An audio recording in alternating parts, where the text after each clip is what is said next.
Good morning and welcome to session 8. Today we're going to be covering the cultivation of high performance emotions. And those high performance emotions are enthusiasm, confidence, tenacity, and optimism. And so just as a recap, we're going to also chat a bit about that as well. But just to understand that these high performance emotions certainly have high levels of arousal, and they give you a much broader focus in problem solving and solution, and you become a lot more solution focused. The swing emotions like fear, anxiety, and frustration can also take you in that direction, but remember their arousal level, their high arousal actually gives you a more narrow focus, and we'll chat about that a bit later. And also they can lead towards dejection and depression and despair, or disappointment. So that was just a quick touch base. I want to welcome everyone new that's out there, that's joined us today. I'd like you, please, if you're not too shy, to say how's it on the taper. Make any comments you want to. I'm going to touch on some examples through the course of today's session. Please feel free to share anything that you think leads yourself towards enthusiasm, confidence, tenacity, or optimism. And as in with any group session, it's definitely going to allow the group to benefit from that. Hi, Barbara. Hi, Leonie. I see you've joined us. Thanks for joining again. So enjoy yourselves, relax. Please chat. Hi, Rain. Good morning. So relax, enjoy yourselves. Please, as I said, I'm repeating myself now, please feel free to comment on the taper. Other people will always benefit with your experiences. So not necessarily during the course of the session, but afterwards, because people will view the video and be able to read through the taper. So please share your own examples of how you help yourself with confidence, etc. So let's move on to today's talk. So today we're opening up with a quote again by Helen Keller. Hi Carol, welcome. She says, "Optimism is the faith that leads to achievement. Nothing can be done without hope and confidence." All right, so I think it's a big part of psychology is not to falsely give hope, but certainly there's always hope. There's always a solution to a problem. And I think this thing that there's never an outlet is a complete falsehood or limiting beliefs, as we've covered in other areas. And as I mentioned before, many times when we look at a solution, we often look at what have you been doing. And in Buddhism, they talk about non-striving. And non-striving means that you're doing the same thing over and over and over again. And if it's not working, you have to try different solutions or try and come up with a new idea.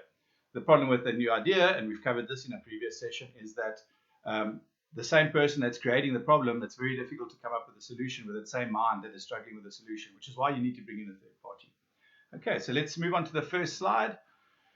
Okay, so we spoke about this thing about cultivating emotions. As we become more mindful, we keep talking about this thing, as we become more mindful, as we become more conscious, as we become more awake, we start noticing these things. And as we start noticing that we are less oriented towards a negative outlook and more oriented towards a positive outlook, we become more grateful and more optimistic. It's just a natural occurrence. And if we approach a task with the right attitude, we tend to be better at that task. So things like enthusiasm and these high performance emotions is definitely going to make us better at the task. Not only that, but these high performance emotions of optimism, confidence, tenacity, and enthusiasm certainly help ignite the rest of the people around us. And they're quite infectious. Hi, Jared. I see you've joined us today. So welcome to my session today.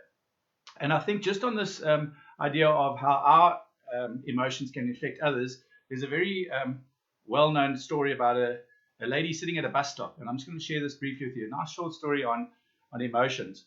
And she's sitting at the bus stop and she sees a dog come walking down the road.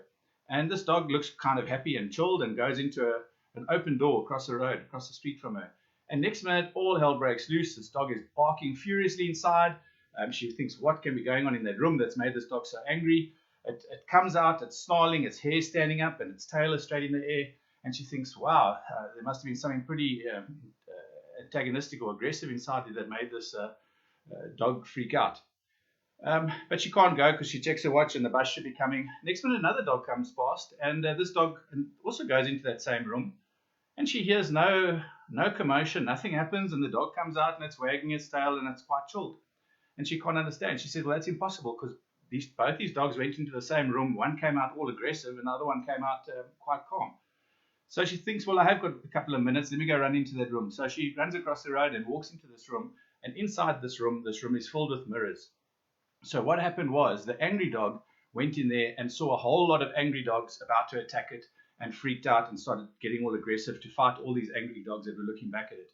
And when the calm dog went in, it was reflected back at the calm dog was a whole lot of other calm dogs, and the dog left. So in the same way, our attitude, our emotions, our outlook is going to be reflected in the people we meet and in the mirrored in our environment. So it's extremely important that we cultivate and know what we're wearing when we go out on the street. Okay.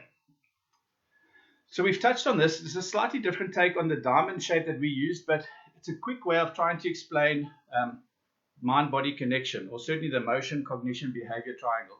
So if you look on the top, we have cognition, the top of the triangle. So we'll have a thought. Then at the arousal level is the emotion on the bottom left-hand side. And then we have our reaction. So if we think about something, we used early on in one of the other sessions, we used the example of the snake. So if a snake comes into the room and we think that snake's going to kill us, we start freaking out, become extremely anxious. And remember, with anxious, there's a lot of energy.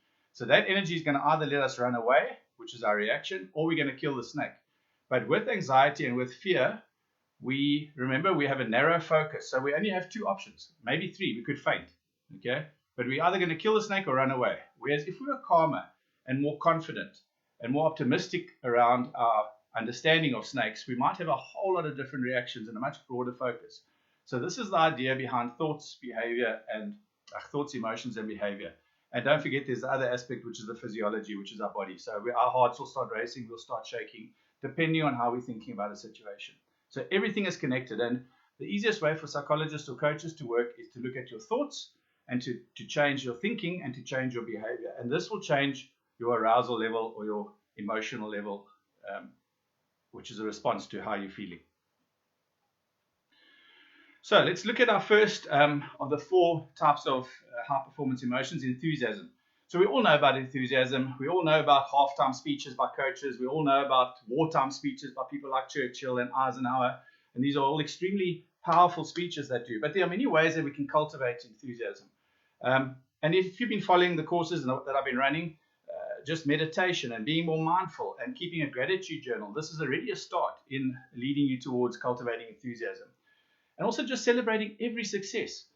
It doesn't matter how small it is. Often when we're trying to build self-esteem, one of the things we ask people is just draw up a to-do list every day. And as you start ticking through the to-do list, it starts feeling like I'm more in control of my life. I'm starting to move forward in my life. And then something that's extremely important. I coach a lot of sports people as well, and we do mental coaching with them. And we talk about arousal levels when it comes to sport. And I was working with a young swimmer the one time, and he had different kinds of different races. Some was a 50-meter race, others were 200-meter races, and there was 1-kilometer races. And he'd have to have different types of music that he would listen to. And I thought I should just see if I've got this. I did try and put it out here. So if we listen to music that makes you happy, I put this music on the other night. I've got two young boys, 8 and 6, and I put this music on the other day, and their response to this music, and it's William Tell's Overture by Rossini, if you've ever heard of it. So listen to this music and tell me, how do you feel depressed or demotivated if you listen to a song like this or classical music?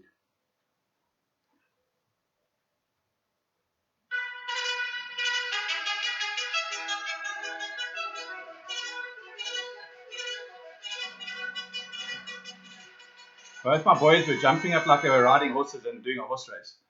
So it's a very, very powerful rendition by Rossini. And that's William Tell's Overture. Like I said, they've used this in Bonanza and quite a few other things. So one would listen to this kind of music if you had a 100-meter race to run. But if you were going to play chess, you certainly wouldn't want to be listening to something as arousing as William Tell's Overture. So other ways you can do this is also to engage in regular physical exercise. Surround your workspace with motivational quotes or anything that's inspiring, anything that inspires you. And at least once a day, enjoy a good laugh. There's many people, just based on this lockdown, that are sharing jokes and some crazy jokes. And one of the funniest jokes I heard, I think we've all heard these jokes about people walking into a bar, or a termite walking into a bar and saying, "Where's the bartender?" Or the bear walking into a bar saying, "Could I have a beer, please?" And then the barman said, "But sure, but why the big pause?" And then the latest one I heard, which is perfect for lockdown, is the joke is simply, a man walked into a bar. And I thought it was hilarious because clearly no one's allowed to drink and all the bars have been shut down over lockdown. So enjoy a good laugh, and the more of a belly laugh you can generate, the funnier it will be and the greater your enthusiasm will develop. And then lastly, which we spoke about for enthusiasm, we've touched on the gratitude journal. which you should do every night. But you could also write down things that motivate you every night, things that you're happy about, and things that you feel you've achieved during the course of the day. And this will also help motivate you for the next day. Even just thinking about what do I want to do tomorrow will help you to do it. So to-do lists are a big part of cultivating enthusiasm, rather than saying, oh, it's another week in lockdown, what am I going to do tomorrow? I did say to one lady on a taper, one of the simplest ways, and this came from a guy who was put into solitary confinement in prison during the apartheid years, and he said he just broke his day into morning, early morning, mid-morning, mid-afternoon, late afternoon, early evening, late evening, and that's how he got through each day. So there's many ways to get through a situation and to start cultivating enthusiasm.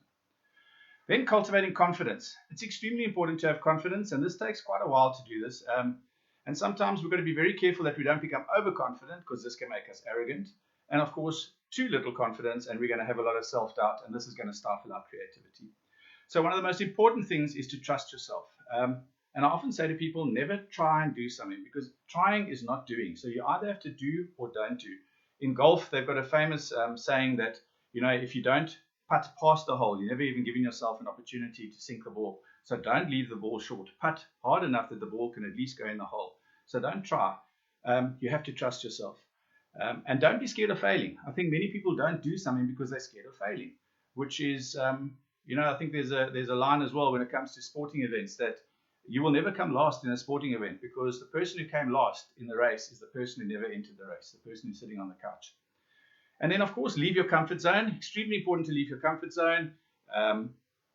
It's the only way you're going to grow. Staying inside a comfort zone is no room for growth. I'm thinking about some of the countries I've traveled to. If I had gone with friends, to try and get friends to go to those countries firstly would have not worked, because it wouldn't have been in their interest. So one has to go alone. And once you start doing these things alone, you start understanding and start trusting yourself to be able to do these things alone. So you have to leave your comfort zone. Then accepting praise. We spoke about this in one of the sessions about discounting compliments or negating compliments or deflecting compliments. It's extremely important to accept praise. When someone compliments you, to simply say thank you. And refusing praise is not the same as humility. We'll touch on this. Being humble is something that's also important in cultivating confidence.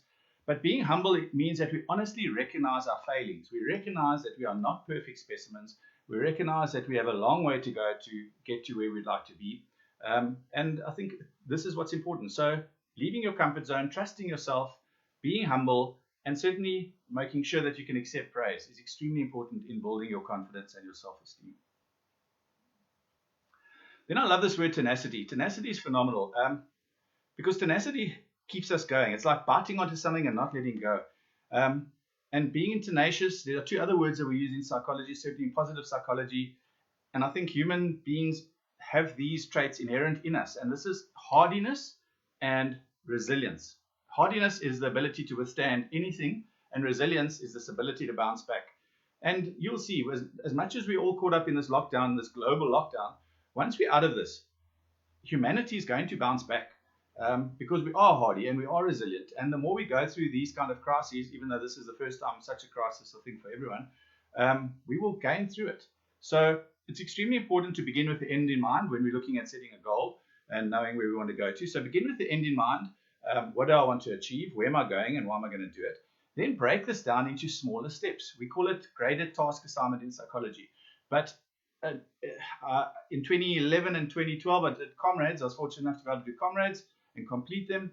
If you start thinking of 90 Ks I've got to run, you're never going to finish. So you break this Comrades down into 1 kilometer segments. So there's 91 kilometer segments. And I can't remember the exact steps, but some people break it down into steps, because every step I take is leading me in the right direction towards the end.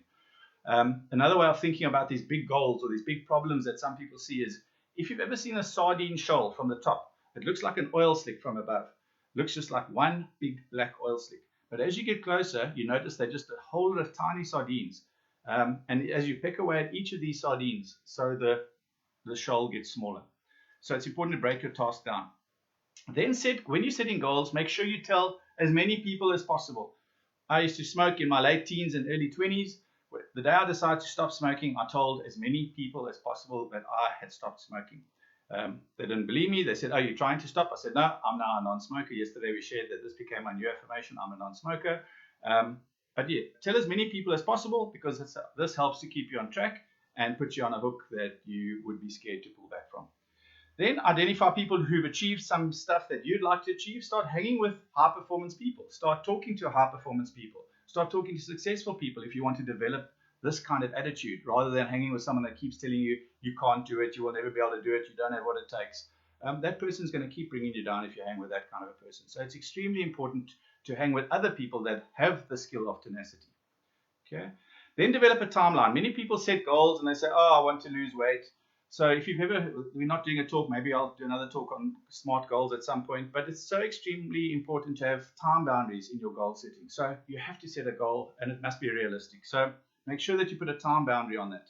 Then remove any distractions that you might have to get that. One of the ways of achieving goals is certainly trying to understand what hurdles you're going to come across in your goal. Because many people, the first hurdle, they give up, not realizing that these hurdles are supposed to be in their way. But once I get to the hurdle, what am I going to do to overcome that hurdle so that it doesn't distract you? And then lastly, yesterday we spoke a bit about this as well. Stop being a perfectionist. Too many of us try and be a perfectionist. Even I'm thinking back to those days when I used to smoke. If you start smoking again and you go, oh, you see, I'm useless. This is terrible. I will never be able to stop smoking. It's okay to make mistakes. So that cigarette, if you're trying to stop smoking, becomes your last cigarette again and you start from scratch again. So you have to keep being tenacious and resilient and hardy and step back up. So don't have to be a perfectionist. Yesterday we said if you're following a goal, a diet, an exercise plan, as long as you're sticking to that plan, 70 to 80% of the time you are on your way to achieving your goal. And as I said, this tenacity and this enthusiasm will all move towards improving your optimism. Then lastly, we're talking about cultivating optimism. These are some wonderful attitudes to use or utilize when you're trying to cultivate optimism. Acceptance, which we've covered in the sessions. I've just spoken about resilience, this ability to bounce back, bend with the punches. We used that one phrase called where we spoke about the hammer shatters glass and forges steel. That explains about how to be more flexible to life. Gratitude is a huge impactor or a catalyst towards cultivating optimism. And then consciousness, and we've spoken to this at length, and my whole foundation of my practice and my coaching is around waking people up and becoming more conscious and mindful. And then integrity. Integrity is I want to say like a line in the sand. If you do not have personal integrity, you're always going to start doubting yourself because you're going to start feeling like a fraud and you're going to know that you're a fraud. You're going to believe that you're a fraud because now you're starting to lie. And when you lie, you have to remember about what you lied. And constantly you start building a lie upon a lie upon a lie. And you end up losing all your integrity, your personal integrity, and you will never feel confident in what you have. So it's extremely important to develop integrity too across as part of cultivating optimism. And then lastly, just to end on our case study, Michael and Owen were both teammates on a varsity basketball team. They had a great season. They made the playoffs, but just during the final stretch, Owen injured his ankle. And Owen was an extremely important part of his team. They were both important parts of their basketball team. But Michael decided that he would have to carry a much bigger scoring load. So he decided to help Owen recover and was at every one of his gym sessions, went with him to the doctor, was there when the doctor said that he can come back and start practicing. And Owen himself realized that Michael also would have to up his game. So he started encouraging Michael to go and help him at his practice. Even though he was sitting on the bench, he would motivate him and be more enthusiastic for Michael. And eventually Michael did score the winning game in the playoffs, and both of them ended up in the final. And their enthusiasm and their confidence managed to infect their whole team. And the team realized that no one could touch them because of this camaraderie that had built up around Michael and Owen's friendship and their confidence and their enthusiasm. So great. Thank you for joining us. For those that joined us the first time today, please come again. We will be doing some more tomorrow. Please say hi if you're watching the video, so I know you've watched it. And make any comments, write down as again anything that you've done to cultivate enthusiasm, confidence, tenacity, or optimism in your life, because it will help other people that are listening in. Thank you and have a great day.